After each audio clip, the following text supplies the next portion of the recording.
Assalamu alaikum ji. I welcome again all of you to the session 3 of emotional well-being series. I hope आपने session 1 और session 2 में जो सिखाई गई चीज़ें थी उन पे काम किया, ख़ासतौर पे सेशन 2, क्योंकि हमारा सेशन 2 आपके साथ बड़ा एक्सटेंसिव था और हमने कोपिंग की मुख्तलिफ़ चीज़ों की बात की। और आज हम, जैसे मैंने सेशन 2 के आखिर में आपको बताया था कि हम सेल्फ़ केयर के ऊपर अब बात करेंगे। आज का सेशन हमारा सेल्फ़ केयर के ऊपर होने वाला है। सेल्फ़ केयर बहुत इंपॉर्टेंट है समझना, क्योंकि बहुत से लोगों को ये अंडरस्टैंडिंग नहीं होती कि सेल्फ़ केयर एग्ज़ैक्टली क्या है। सेल्फ़ केयर को, अपना ख़्याल रखने को वो सेल्फ़िशनेस समझ रहे होते हैं कि जी अगर हम अपना ख़्याल रखेंगे तो इसका मतलब है कि हम दूसरों का शायद वक़्त चुरा रहे हैं या हम दूसरों का ख़्याल नहीं रख रहे हैं। एक बात याद रखिएगा, ग्लास के अंदर पानी जिस नौइयत का होता है, वो पानी उसी नौइयत का पानी वो दूसरे को देगा। अगर ग्लास के अंदर पानी गंदा है तो वो उस ग्लास से साफ़ पानी नहीं निकल सकता। तो सेल्फ़ केयर बिल्कुल वैसा ही है कि अगर आप खुद ठीक नहीं हैं, अगर इमोशनली आप खुद डिस्टर्ब्ड हैं, तो आपकी सराउंडिंग में भी वो डिस्टर्बेंस आएगी, राइट? सो सेल्फ़ केयर सेल्फ़िशनेस बिल्कुल नहीं है। सेल्फ़ केयर अपने आप का ख़्याल रखना है, और इसलिए ख़्याल रखना है ताकि आप अपनी रोज़मर्रा की ज़िंदगी को बेहतर तरह से गुज़ार सकें। अब सेल्फ़ केयर के अंदर हमारे पास क्या-क्या चीज़ें आती हैं? फ़िज़िकल सेल्फ़ केयर होती है, मेंटल सेल्फ़ केयर होती है, इमोशनल सेल्फ़ केयर होती है, सोशल सेल्फ़ केयर होती है, स्पिरिचुअल सेल्फ़ केयर होती है और प्रोफ़ेशनल या work place based self care होती है। एक-एक की बात करते हैं। फ़िज़िकल सेल्फ़ केयर सिंपली ये है कि आप फ़िज़िकली अपना ख़्याल रखें। इसका मतलब ये हुआ कि दिन में जो खाना खाना है वो आप सही से खाइए, जो पानी पीना है वो सही से पीजिए, थोड़ी बहुत फ़िज़िकल एक्टिविटी ज़रूर रखिए, क्योंकि अगर आप पूरा-पूरा दिन सिर्फ़ बिस्तर पे बैठे रहेंगे या पूरा-पूरा दिन सिर्फ़ फ़िज़िकल एक्टिविटी करते रहेंगे और आराम नहीं करेंगे तो भी प्रॉब्लम होगी, बीमार हो जाएँगे, राइट? सो अपनी एक्सरसाइज़ का ख़्याल रखिए, अपनी नींद का ध्यान रखिए, ठीक है? और जनरली अपनी हाइजीन का ध्यान रखिए। दाँत ब्रश करने से लेकर, नहाने-धोने से लेकर, छोटी-छोटी चीज़ों का, आप जिस जगह पे मौजूद हैं, वो जगह साफ़-सुथरी होनी चाहिए। तो फ़िज़िकली अपना ध्यान रखना फ़िज़िकल सेल्फ़ केयर के अंदर आता है।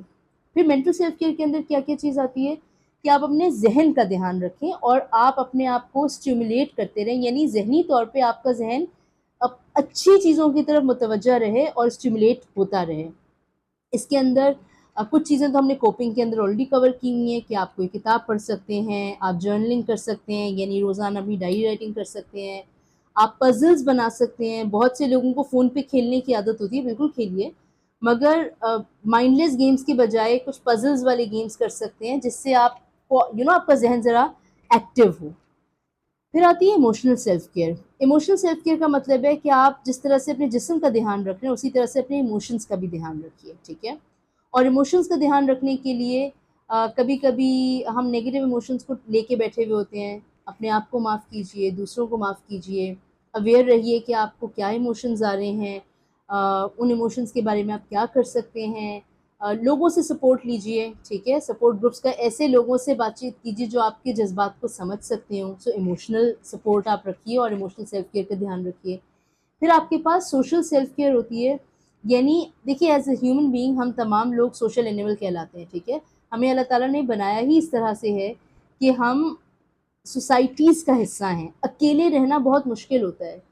तो उन लोगों के आस-पास रहिए जिनसे आप प्यार करते हैं और जो आपसे प्यार करते हैं। आपके दोस्त, आपकी फैमिली, आपके फ्रेंड्स, इस तरह के लोग जो आप पे भरोसा रखते हों, जो आपको आपके बारे में अच्छा बोलें, जिनके साथ रह के आपको महसूस हो कि आप अकेले नहीं हैं। तो ये आपकी सोशल केयर हो जाएगी।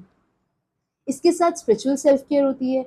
स्पिरिचुअल से मुराद सिंपली ये होता है, स्पिरिचुअलिटी इज़ नॉट रिलिजियोसिटी। स्पिरिचुअलिटी से मुराद ये है कि आपकी ज़िंदगी में कोई मीनिंग है, कोई मकसद है आपकी ज़िंदगी का।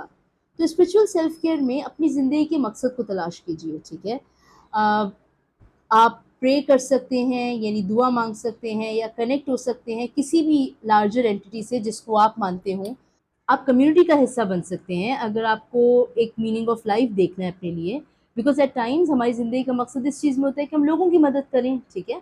तो ये भी आपकी स्पिरिचुअल सेल्फ केयर के अंदर आएगा।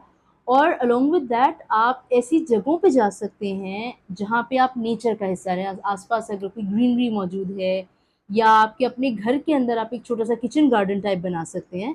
बिकॉज़ ये तमाम चीज़ें आपको sense of having a meaning in life देते हैं, जो आपकी स्पिरिचुअल सेल्फ केयर के लिए बहुत अच्छा होगा।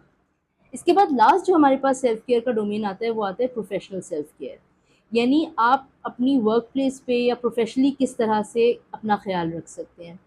सबसे पहली चीज़ तो ये है कि जितना ज़्यादा आप ग्रो कर सकते हैं सेल्फ अपनी वर्क प्लेस पे उतना ग्रो कीजिए। अपने ऐसे टास्क लेना, ऐसी चीज़ें वर्कशॉप्स अटेंड करना जिससे आपकी प्रोफेशनल स्किल्स जो हैं वो बेहतर हो सकें। उसके साथ साथ वर्क प्लेस पे भी बाउंड्री सेट करना बहुत इंपॉर्टेंट है। वैसे हम अगला जो हमारा सेशन है हम उस पर बाउंड्री सेटिंग की तफसीली बात करेंगे, लेकिन आप वर्क प्लेस पे भी बाउंड्रीज़ को सेट कर सकते हैं। आप अपने कभी कभी छुट्टी सिर्फ इसलिए ले सकते हैं कि यार आज आज मूड अच्छा नहीं है, तो एट टाइम, मैं ये नहीं कह रही इसको अपनी आदत बना लीजिए, मगर कभी कभी मेंटल हेल्थ डे के तौर पे भी आप अपने आप को एक ऑफ टाइम दे सकते हैं। और एक बहुत इंपॉर्टेंट चीज़ जो हम में से बहुत से लोग नहीं कर पा रहे होते, जब काम से निकले ना तो काम को काम की जगह पे छोड़ के निकलिए। घर पे अपने काम को चाहे फिजिकली चाहे मेंटली लाने की ज़रूरत नहीं है। सो ये हमारे पास कुछ कैटेगरीज हैं जिस सेल्फ केयर की, जो आप अपनी ज़िंदगी का हिस्सा बना सकते हैं बेहतर महसूस करने के लिए। कभी कभी ये होता है कि हम सेल्फ केयर करने की कोशिश कर रहे होते हैं मगर शायद कुछ बैरियर्स आ रहे होते हैं, तो अपना एक प्लान बनाइए सेल्फ केयर का। नोट डाउन कीजिए कि इन सारी कैटेगरीज में से कौन कौन सी कैटेगरीज की सेल्फ केयर आप ऑलरेडी कर रहे हैं।